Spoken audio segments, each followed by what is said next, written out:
The rain tapped softly against the kitchen window when Marcus came home early that evening, his shoulders slumped in a way Aisha had never seen before. He didn't kiss her on the cheek like he always did. He didn't even take off his coat. He just stood there, staring at the floor, as if the weight of the world had finally decided to rest on his chest. Aisha was stirring a pot of soup on the stove, humming quietly. When she noticed the silence stretching too long, she turned around. One look at his face and her heart tightened. "What happened?" she asked gently. Marcus swallowed hard. I lost everything today," he said, his voice cracking. "The business failed. The accounts are empty. I'm bankrupt." The word hung in the air like smoke. Aisha didn't speak right away. She slowly turned off the stove and wiped her hands on a towel. Marcus watched her closely, his stomach twisting. This was the moment he had been afraid of for years. He had worked himself to exhaustion trying to be a provider, terrified that if he ever failed, she would see him differently. Somewhere deep inside, a quiet, ugly fear whispered that she had married him for stability, for security, for the life he promised.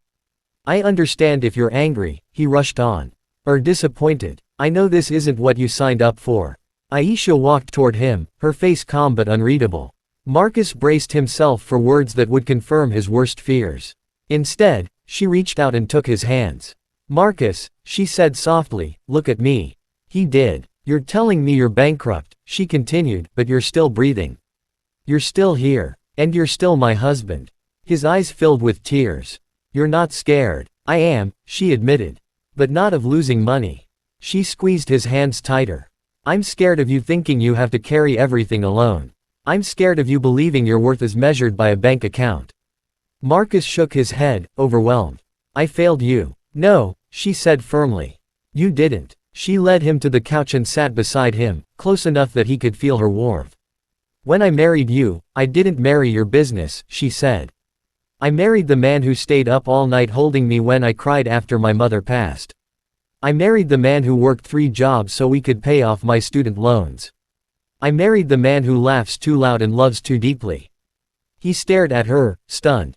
"Money can disappear," she went on. "It comes and goes. But character, love, commitment, those are things no bankruptcy court can touch." Marcus's voice dropped to a whisper. "What if we have to start over? What if it takes years?" Aisha smiled through her own tears.